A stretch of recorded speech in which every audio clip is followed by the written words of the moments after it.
We are live. Welcome to a new episode of MOF Fate Masters.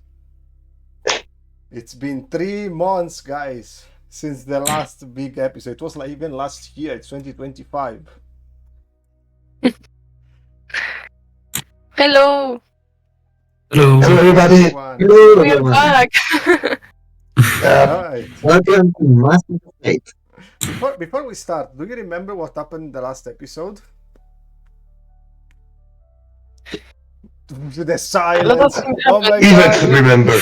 Even remember. For sure. I do remember, but I don't want to recall it. All right. Yeah, so, me neither.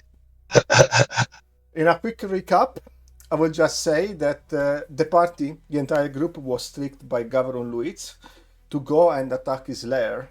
And during the attack, he made like several layers of traps that led the group to make like very harsh choices.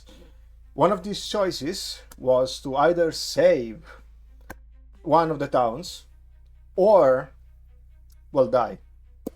So Marcus sacrificed himself so he could save everybody. And during the event, Lydia, which was his external, almost died as well. But with the help of Yvette and the rest of the group, the soul of Lydia managed to stay bound to the body of Marcus. It was a very sad moment for everyone. And the story of today will start a few days after.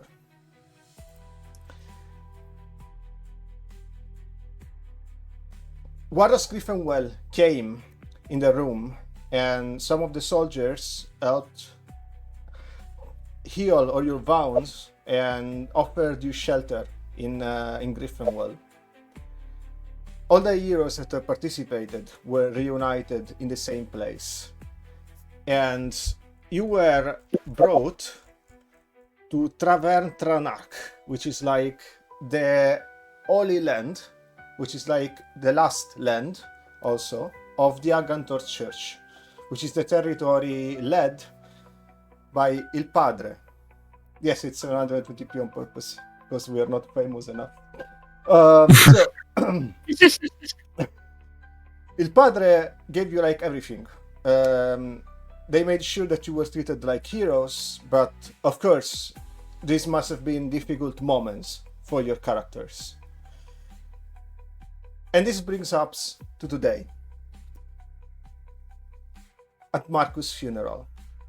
The funeral is being held by a tradition of Griffenwell, and you are in the coast looking at the sea of Agantor. This is where our session and our story starts today. So I'm gonna bring all your characters there.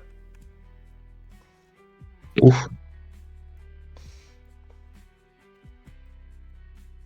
At the funeral, there were a lot of people. There is like a small statue that resembles the aspect of Marcus. And Il Padre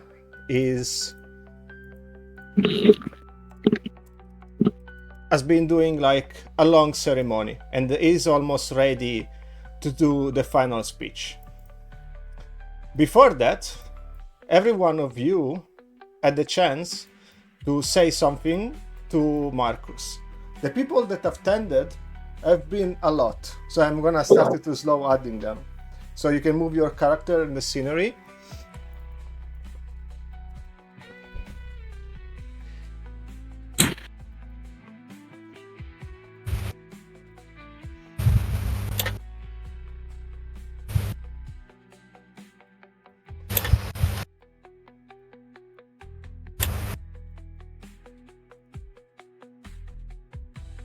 So among the most famous people, there's been Warros, which has been preparing the entire ceremony, and Alberta von Waltz, which came followed by a lot of paparazzi and a lot of people that were just came here clearly to just see her doing political stance about the event and about the hero that saved their country, which many people that were involved found kind of disgusting. How did you guys react to that?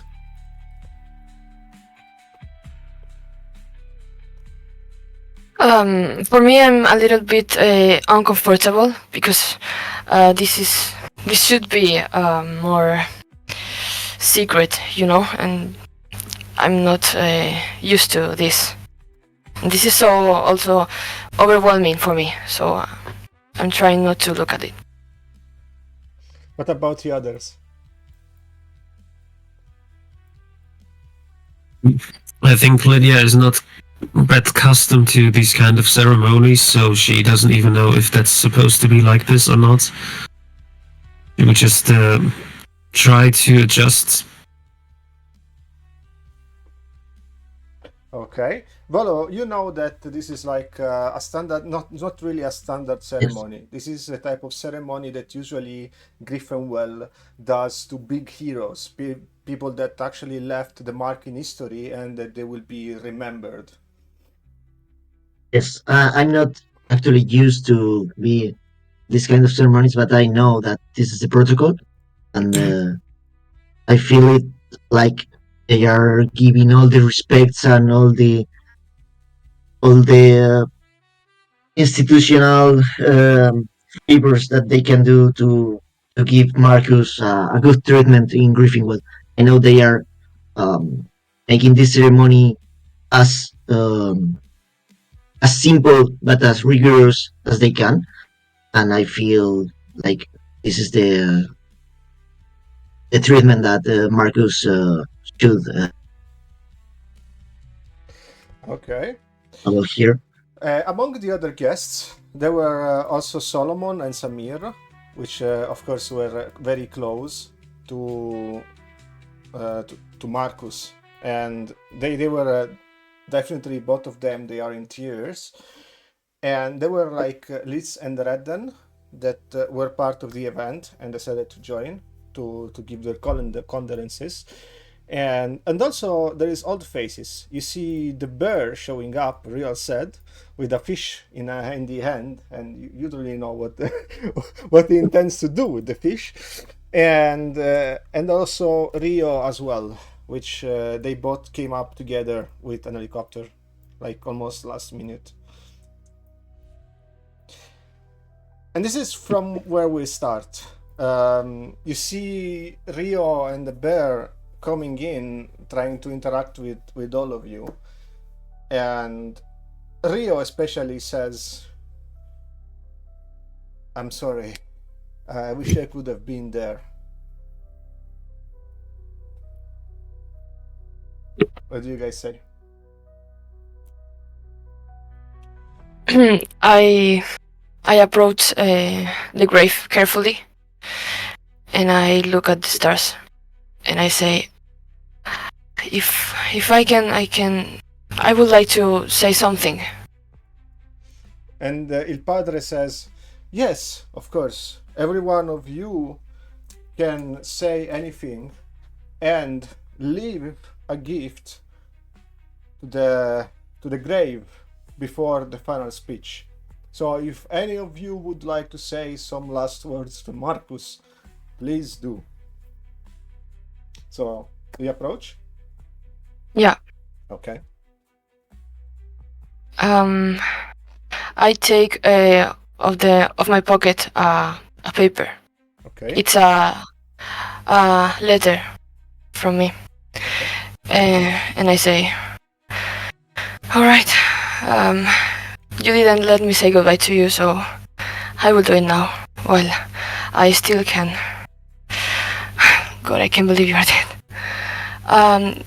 I'm trembling so much right now. Okay, Marcus, you were not only a loyal friend, but my brother. Since you have been gone, it has not been easy. And doing this without you by my side is one of the hardest things I've ever had to do. I wish you could be here. I'm not mad, I'm just in pain. You saved everyone, even though it broke me into a million pieces when you left. You died like a hero. And I try to stop the tears. Was dying for them worth it? They won't even know. The truth is, you didn't need to die to be recognized as a hero. You were a hero when you defended me from those girls a few years ago, when I didn't want to leave Magus to see the world because I was too afraid. Or when I was sad, and you hugged me tightly, telling me that everything was going to be alright. To me, you were always a hero, Marcus. And now, I don't know if I will be able to let you go. Until we'll meet again. Take care. I close the paper and I go back a few steps. Il padre holds her back tears and is like, I need a moment. Anyone else that likes to make a speech? Yes. May I? Yes. Well, Marcus was irreplaceable. Was more than a partner. More than a partner. He was part of our life, our good and bad moments. I will remember him in every glass of drink, in every dark guy with a coat, and I'm not sure we will ever completely move on. But he gave us everything. He gave us the life that we must enjoy now, sacrificing his. Marcus, your inherited will remind in us, and I want to share something with you. When does a man die? He dies when he eats a poisonous soup? No, I don't think so. When his heart stops beating because he got trespassed by a bullet? No, I don't think so. A man dies when he's forgotten, and we will never forget him. Marcus, you will always live with us.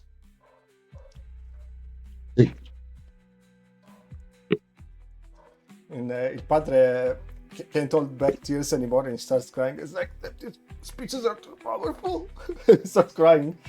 And everybody is like weeping. Everybody is super sad. Especially you see Samir, that she cannot hold tears anymore. And both Aaron, Marcus, and Solomon approach the coffin with something in hand. One is Samir, which is holding like a bottle of liquor. She approaches and says, "You son of a bitch. We were supposed to open this up together after we managed to take off all the crime in the town. Now I just want this drink to go on with you. So whenever you will be there, you will not feel alone." And she takes down the drink and she puts it inside. And Solomon takes like a key and he says, "This is the key to my strongest gun. Wherever you're going, son of a bitch, it's better you use it so you can kill them all." And he drops the key inside, holding back tears, and he walks back in. Somebody else of you would like to make a speech for Marcus? Let Lydia go forward. Okay. So, guys, I realize no one of you really knows me, but every time when someone looks at me, it's like you're expecting some answers of what happened. You know, I don't really know what to say because the only thing I know is he was part of me, and now he's gone, and I don't know what to say. I guess everyone will miss him, but I will miss him too. It's like, I don't know if you know how it feels like if like a part of you being ripped out and it's just gone. I just hope he's somewhere where he can rest now. He doesn't have to think about saving people anymore. He's dead and I'm alive, and I have to accept this. I will try to do what he wanted me to do. Just keep going. I will take out pistol. It's actually his pistol, and I will put it in his hand in the coffin. Beautiful. I was really happy to do that. Okay. And then I will go back and leave him. As soon as you put the pistol in his hand, you see like one of the blue butterflies that are flying around, posing in your hands, and you feel like kind of a warm touch within you as you leave. And in the meantime, the bear starts crying a lot, and he has this fish in hand, and he's like, "I'm gonna miss you, Marcus." And he gets close to the coffee, he's like, "Grab this fish with you." And then he sits down like on the other side and starts crying alone.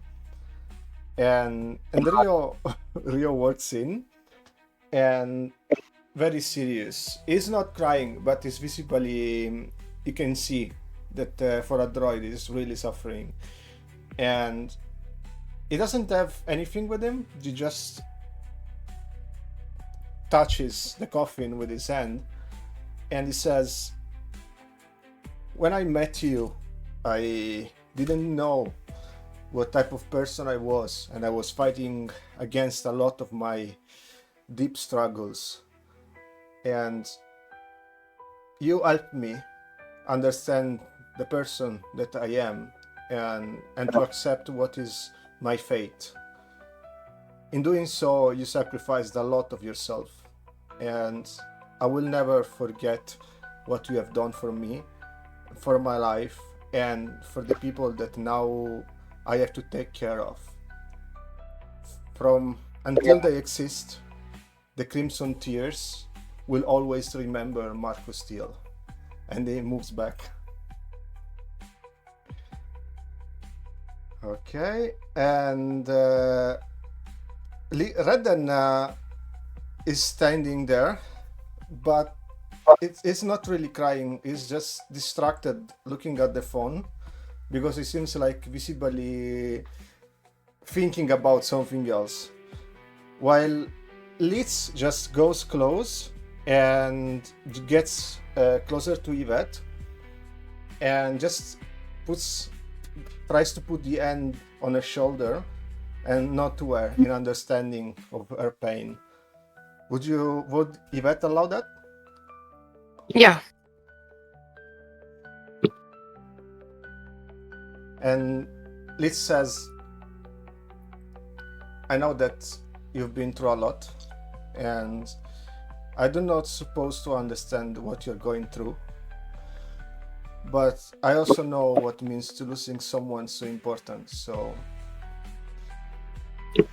I wish you can recover from this, and if you would like to talk, I'd be here to listen."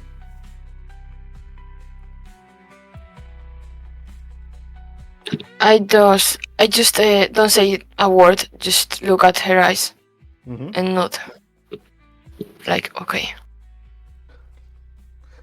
And you see that the ceremony is starting to get in night, and the ceremony is about to go to an ending. Before it ends, you see Alberta making like a political speech that lasts a few minutes, saying how Marcus was a hero, how Vals was like the great continent saved by him, and it will endure. And everybody's memory starts drifting off during that speech, but thankfully is stopped by the interjection of Warros, which, walking into the coffin as last, he brings up a sword, which is like a ceremonial sword from Griffinwell. You recognize it very well, Volo. And he gently puts it next to the body of Marcus and says, "May you fight in the afterlife and in the next life as valiantly as you have fought in this one. You will be remembered as a hero, and Griffinwell will do everything to support your friends and your legacy. This is the oath that I give." Il Padre says, "I guess that everyone that would like to talk All that's left is the last ceremony, the send off of the body to the next life. Whereas takes a bow, which like a magic arrow, and walks through Yvette and says, "Perhaps you should have the honor to fire the arrow." I approach and I say, okay, I would do it. Okay, so Il Padre starts to gently push the coffin, and as soon as it's like distant enough, Wars signal you to shoot the arrow. Okay, I grab the bow by 2 hands, and while I'm pointing to the sky, my head, like, I thought about all the moments Marcus and I have passed, and I just shoot the arrow. Okay, as soon as you are shooting the arrow, your mind starts drifting to a memory of what happened last night. And that memory starts with the sound of a piano. You are working in the hall, and the sound of a piano is kind of suiting you to call you. What do you do? I decide to follow the music. Okay. You follow the music, and you end up like in one of the rooms of Il Padre, in which somebody is hidden by the shadows is singing at the piano. What do you do? I approach the piano, but carefully, so I cannot be seen by the musician. Okay. The musician keeps singing, and the melody is like both beautiful and also extremely bittersweet.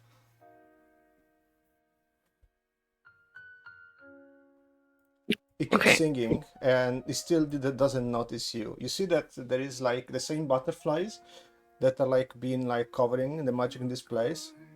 They are surrounding the entire area, and you as well, like kind of dancing around you.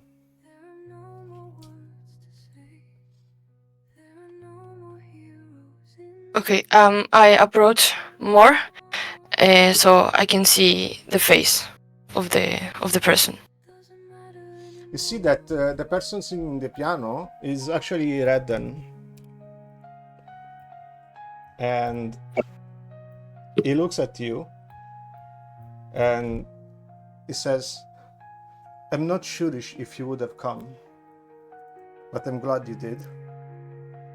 He then steps up of the piano, and you see a magical ghost that keeps singing the music around, and he kind of pushes over his hand over to you to ask you for a dance. I'm a little bit surprised, but I accept it. The music goes on, and you have this dance which feels like strange. There's like this area of peace and uneasiness at the same time. And then Redden looks at you, like with both like the eyes of somebody that loves you, but at the same time despises you, and says, "I think that what's between us cannot continue."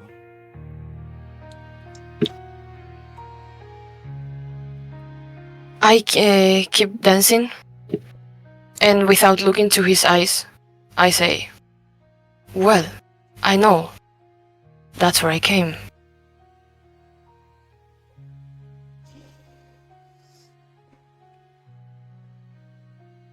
He is tearing up a little bit.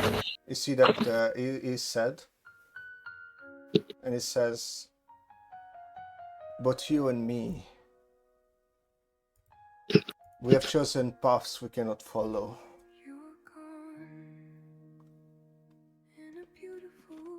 I brought my mouth close to his earth, and I say, well, it's true what they say. As soon as you get away from the sheep herd, they turn you into the wolf. He sighs, and then he abruptly stops the music. And he tries to take a step back, and he says, "You've changed. When I met you, I thought you would be someone that could have been followed me to the path of my own destiny, to the path of become the man that my father asked me to be and that I should be for these lands. And I thought I could trust you. I thought I could point you towards the direction of my problems and have you solve them with me. But now I see that we are just rivals. And after tomorrow, we might end up being rivals." Honestly, Rodan, I think we separated ways a long time ago. But I won't say this is my fault. And I separate a little bit of him. Come on, Rodan, look at yourself. You are a poor soul trapped under the weight of your father's legacy, unable to accept that you are nothing without your unbreakable walls and your arrogant make status. I try to love you, to be there for you, and you are nothing but secrets. And you say I did this? Come on. Sometimes you don't need to be the right and the just person. You need to be the person that this world needs. That's what my father was, and that's what I will become. And then I approached. okay. Wait. Oh, I approached to the piano and I taught like a few keys, and then returned to Redden. And I took his face and closed the distance between us, like really close to him and to his lips. But then, before doing something more, I say, what a pity. What a pity that we wolves like to go on our own. And I'm about to leave the room. okay. Redden remains there in silence, thinking of the word that you said, and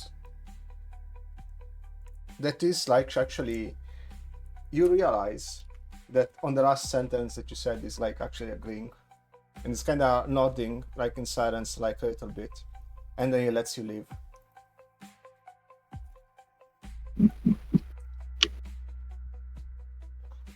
In the meantime, Volo is having a little trouble sleeping. Your dormitory room has been put exactly under the bedroom of Il Padre. You almost fell to sleep until you hear coming from above a woman screaming, "Oh, viejo sabroso!" And then you hear like the sound of a bed like breaking up and waking you up completely. Oh, fucking hell. Okay. I wasn't expecting that here. I guess God has love for everyone.